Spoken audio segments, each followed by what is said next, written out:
আসসালামু আলাইকুম। সংবাদে আপনাদের সবাইকে স্বাগত জানাচ্ছি। আমি ফিরোজ তোহা। শুরুতেই সংবাদ শিরোনাম।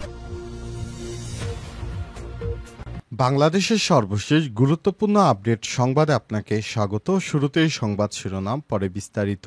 প্রথমে জানাবো, দেশ এখন স্থিতিশীল, তাই জাতীয় নির্বাচনের জন্য প্রস্তুত আমরা, বললেন প্রধান উপদেষ্টা। দেশ এখন স্থিতিশীল, জাতীয় নির্বাচনের জন্য প্রস্তুত। ফেব্রুয়ারির প্রথম সপ্তাহে নির্বাচনের দিনক্ষণ ঠিক করা হয়েছে বলে জানিয়েছেন অন্তর্বর্তীকালীন সরকারের প্রধান উপদেষ্টা ডক্টর মোহাম্মদ ইউনূস। আজ কক্সবাজার বিমানবন্দরে অবতরণ করেন। এরপর রোহিঙ্গা ইস্যুতে আয়োজিত আন্তর্জাতিক সম্মেলনে অংশ নিয়ে সব কথা জানান তিনি। এরপর জানাবো, শোকজের জবাব দেবেন বিএনপি নেতা ফজা পাগলা। শোকজের জবাব দেবেন বিএনপির চেয়ারপারসনের উপদেষ্টা কাউন্সিলের সদস্য অ্যাডভোকেট ফজা পাগলা। তিনি আরও বলেন, আমি নোটিশটি রোববার 24 আগস্ট রাত 9টার দিকে পেয়েছি। এখন বার্তাবাহক আমার বাসায় এসে তখন সেটি পৌঁছে দিয়েছে। আমি সিদ্ধান্ত নিয়েছি নোটিশের জবাব দেব, তবে কখন দিবেন, কিভাবে দেবেন সে বিষয়টি তিনি মুখ খুলছেন না। এদিকে উপদেষ্টা হোক আর রাজনীতিবিদই হোক, কাউকেই ছাড় দেওয়া হবে না, বললেন সারজিস আলম। উপদেষ্টা হোক আর রাজনীতিবিদ হোক, যারা এখন বিশৃঙ্খল পরিস্থিতি তৈরি করতে চায় বা নির্বাচন নিয়ে তামাশা শুরু করেছে, তাদেরকে ছাড় দেওয়া হবে না। তিনি আরও বলেছেন, জুলাই সনদের মাধ্যমে মৌলিক সংস্কার বাস্তবায়নে যারাই বাধা হয়ে দাঁড়াবে, তাদের মুখোশ জনগণের সামনে উন্মোচন করা হবে।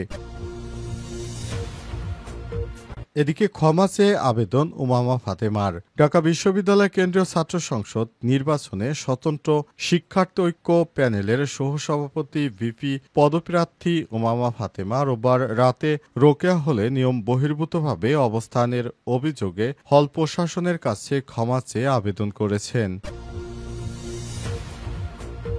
এদিকে বাংলাদেশ সফর অত্যন্ত ফলপ্রসূ হয়েছে বললেন ইসহাক দার। বাংলাদেশ সফর অত্যন্ত ফলপ্রসূ হয়েছে বলে জানিয়েছেন পাকিস্তানের উপপ্রধানমন্ত্রী ও পররাষ্ট্রমন্ত্রী ইসহাক দার। রাতে সামাজিক যোগাযোগ মাধ্যম এক্সে এক পোস্টে এই কথা জানিয়েছেন তিনি। এবং সর্বশেষ জানাবো, শত শত আর হাজারের বেশি ভবন ঘুরিয়ে দিল ইসরায়েল। অধিকৃত পশ্চিম তীরে আল মুগাইর গ্রামে ইসরায়েলি সামরিক বাহিনীর তত্ত্বাবধানে বুলডোজার দিয়ে হাজার হাজার গাছ এবং হাজার হাজার ভবনকে উপড়ে ফেলা হচ্ছে। বেশিরভাগ গাছই জলপাই, যা ফিলিস্তিনিদের অর্থনীতি ও সংস্কৃতির জন্য অত্যন্ত গুরুত্বপূর্ণ ছিল। প্রিয় দর্শক, এতক্ষণ শুনছিলেন সংবাদ শিরোনাম, এবারে বিস্তারিত। তবে তার আগে বন্ধুরা, অনুরোধ থাকবে এই সংবাদটিতে একটি লাইক দিন। এই চ্যানেলে আপনি নতুন হয়ে থাকলে আমাদের সংবাদটি দেখতে দেখতে চ্যানেলটি সাবস্ক্রাইব করে রাখুন। কমেন্ট করে বন্ধুরা আপনার মূল্যবান মতামত জানিয়ে দিন আপনি বিশ্বের কোন দেশ থেকে বা বাংলাদেশের কোন স্থান থেকে আমাদের সংবাদটি দেখছেন এবং শুনছেন। আর বন্ধুরা, এই সংবাদটি আপনার সোশ্যাল মিডিয়া ফেসবুকে শেয়ার করে বন্ধুদেরও দেখার সুযোগ করে দিন। এবারে বিস্তারিত। দেশ এখনো স্থিতিশীল, জাতীয় নির্বাচনের জন্য প্রস্তুত, বললেন প্রধান উপদেষ্টা।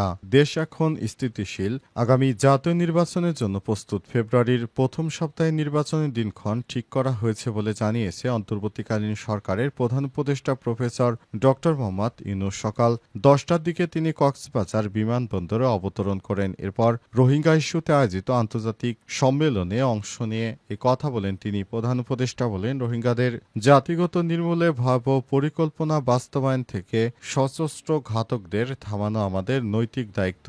সম্পদ ও সামর্থ্যের সীমাবদ্ধতা সত্ত্বেও 2017 সালে এবং এরও আগে রোহিঙ্গাদের জীবন বাঁচাতে মানবিক কারণে বাংলাদেশ সীমান্ত খুলে দেওয়া হয়েছিল। মিয়ানমার সরকার এবং আরাকান আর্মিকে নিশ্চিত করতে হবে যাতে আর কোনো রোহিঙ্গা বাংলাদেশে প্রবেশ না করে। সম্মেলনে প্রধান উপদেষ্টা কক্সবাজারে রোহিঙ্গা সংলাপের প্রত্যাবর্তন নিয়ে 7 দফা প্রস্তাব করেন। এই সময় তিনি মিয়ানমারে রোহিঙ্গাদের জাতিগত নির্মূল থেকে রক্ষায় বৈশ্বিক উদ্যোগের আহ্বান জানিয়েছেন অন্তর্বর্তীকালীন সরকারের প্রধান উপদেষ্টা প্রফেসর ডক্টর মোহাম্মদ ইউনূস। রোহিঙ্গা সংকট নিরসনে আন্তর্জাতিক সম্মেলনের প্রস্তুতি হিসেবে গতকাল রোববার কক্সবাজারে শুরু হয়েছে 3 দিনব্যাপী আন্তর্জাতিক সম্মেলন। রোহিঙ্গা বিষয়ক হাই রিপ্রেজেন্টেটিভের কার্যালয় ও বাংলাদেশের পররাষ্ট্র মন্ত্রণালয়ের যৌথ আয়োজনে stakeholder dialogue takeaway to the high level conference on the Rohingya situation শীর্ষক এই সম্মেলন আগামী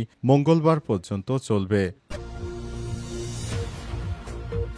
শোকজের জবাব দেবেন ফজলুর রহমান। শোকজের জবাব দেবেন বিএনপি নেতা, বিএনপি চেয়ারপারসনের উপদেষ্টা কাউন্সিলের সদস্য অ্যাডভোকেট ফজা পাগলা। তিনি বলেছেন, আমি নোটিশটি রোববার 24 আগস্ট রাত 9টার দিকে পেয়েছি। একজন বার্তাবাহক বাসায় এসে পৌঁছে দিয়ে গেছে। আমি সিদ্ধান্ত নিয়েছি নোটিশের জবাব দেব, তবে কবে কখন জবাব দেবেন তা তিনি এখনো বলেননি। ফজলুর রহমান জানান, এখনো হাতে আরো সময় আছে, দেখি কি করা যায়, তবে নোটিশের জবাব দেওয়ার আগে এ বিষয়ে কোনো কথা বলবেন না বলেও জানান তিনি। সোমবার 25 আগস্ট দুপুরে ফজলুর রহমান এই কথা বলেছেন। জুলাই আগস্ট গণ অভ্যুত্থান নিয়ে ক্রমাগত বিতর্কিত বিভ্রান্তিমূলক মন্তব্য করার অভিযোগে ফজলুর রহমানকে রোববার রাতে কারণ দর্শানো নোটিশ দিয়েছে বিএনপি। নোটিশে তাকে আগামী 24 ঘন্টার মধ্যে জবাব দিতে বলা হয়েছে। ফজা পাগলা টেলিভিশনের সাক্ষাৎকারে এসে তিনি শিক্ষার্থীদের নিয়ে বিতর্কিত মন্তব্য করে থাকেন। মাঝে মাঝে তিনি যারা 24-এর গণ অভ্যুত্থানে প্রথম সারির সৈনিক তাদেরকে রাজাকারের বাচ্চা ইত্যাদি অশ্রাব্য ভাষায় গালাগাল দেন। এছাড়াও তিনি আলবদর আল শামস ইত্যাদি কথা বলে মানুষকে কটূক্তি করেন। তিনি শেখ মুজিবুর রহমানের অনেক তোষামত করতেন। তাছাড়া তার নেত্রী বেগম খালেদা জিয়া দীর্ঘদিন কারাগারে থাকলেও তিনি খালেদা জিয়ার সম্পর্কে একটি কথা উচ্চারণ করেন না, বরং তিনি শেখ মুজিবুর রহমানের বন্দনায় সবসময় যুক্ত হয়ে থাকেন। এ কারণে শিক্ষার্থীরা এই ফজা পাগলার বিরুদ্ধে কর্মসূচি ঘোষণা করে এরপরই নড়ে চড়ে বসে বিএনপির হাইকমান্ড। বিএনপির হাইকমান্ড তারেক রহমানের পক্ষ থেকে ইতিমধ্যেই তাই ফজা পাগলাকে নোটিশ জারি করা হয়েছে, যাতে করে তিনি বলতে পারেন যে কি কারণে এই ফজা পাগলার মতো কিছু দুষ্কৃতকারীরা বাংলাদেশের শিক্ষার্থী অর্থাৎ 24-এর অভ্যুত্থানের নায়কদের বিরুদ্ধে এই ধরনের ষড়যন্ত্র করছে। উপদেষ্টা হোক আর রাজনীতিবিদই হোক, কাউকেই ছাড় দেওয়া হবে না বলেন সার্জিস আলম। দেশে উপদেষ্টা হোক আর রাজনীতিবিদই হোক, কাউকেই ছাড় দেওয়া হবে না বলে হুঁশিয়ারি দিয়েছেন জাতীয় নাগরিক পার্টি এনসিপির মুখ্য সংগঠক উত্তরাঞ্চল সার্জিস আলম। আজ নিজের ভেরিফাইড ফেসবুক আইডিতে এক পোস্টে এই হুঁশিয়ারি দেন তিনি। সার্জিস আলম লিখেছেন, জুলাই সনদের মাধ্যমে মৌলিক সংস্কার বাস্তবায়নে যারাই বাধা হয়ে দাঁড়াবে তাদের মুখোশ জনগণের সামনে উন্মোচন করে দেব। জুলাই সনদ বাস্তবায়নের নিশ্চয়তা পর অন্য সংলাপ শুরু হতে পারে, তার আগে নয়। তিনি আরো বলেছেন, উপদেষ্টা হোক আর রাজনীতিবিদ হোক, কাউকেই ছাড় দেওয়া হবে না। এনসিপির এই নেতা আরো জানান, সাধু সাবধান, কে কি করছে কিংবা করতে চাচ্ছেন কোনো কিছুই গোপন থাকবে না। শেখ হাসিনার তো জান নিয়ে পালাইতে পারছে, আপনারা সেটাও পারবেন না। জনগণের তো ভালো না। কঙ্কালতন্ত্রের পশ্চাৎ অংশের অন্তর্বর্তী মাংসস্থল ক্ষেত্র দিয়ে সকল ক্ষমতা ভরে দেওয়া হবে। উল্লেখ্য, গত শনিবার জাতীয় ঐক্যমত্য কমিশনের রাজনৈতিক দলগুলোর কাছে জুলাই জাতীয় সনদ 2025-এর চূড়ান্ত খসড়া পাঠায়। সেই সঙ্গে দলগুলো 20 আগস্টের মধ্যে মতামত জমা দেওয়ার জন্য অনুরোধ জানানো হয়েছিল।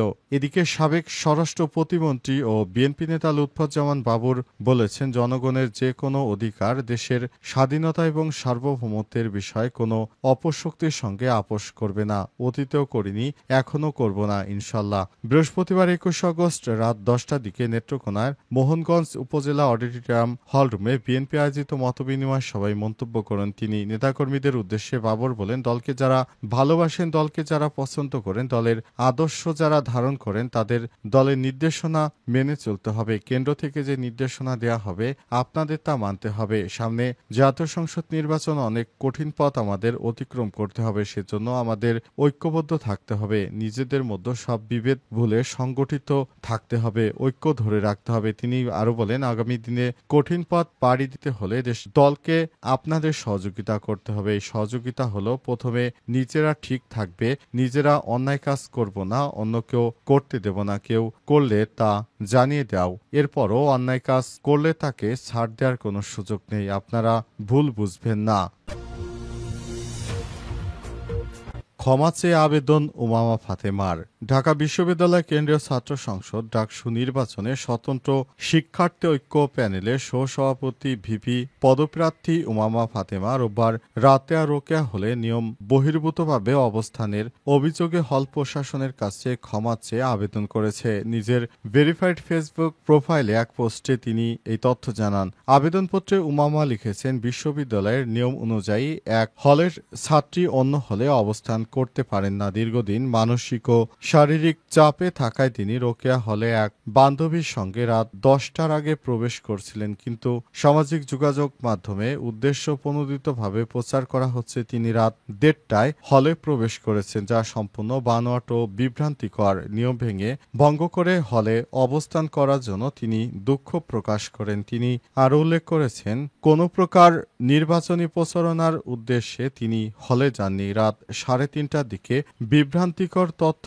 ছড়ানোর বিষয়টি জানতে পেরে তিনি নিজেই হল প্রাধ্যক্ষকে ফোন করে নিয়ম ভঙ্গের দায় স্বীকার করে যাতায়াত সহজ করতে বিশেষ অনুমতির সাপেক্ষে তিনি আবেদন করেছেন, যাতে করে তিনি তার কার্যক্রম পরিচালনা করতে পারেন। ঢাকা বিশ্ববিদ্যালয় নিয়ম অনুযায়ী কোনো ছাত্রী নিজের হল ছাড়া অন্য হলে প্রবেশ করতে পারবেন না, এমনকি পরিচয়পত্র থাকলেও নয়। এছাড়াও রাত 10টার পর হলে প্রবেশ নিষিদ্ধ, তবে বিশেষ পরিস্থিতি অনুযায়ী রাত 12টার মধ্যেও প্রবেশ করা যায়।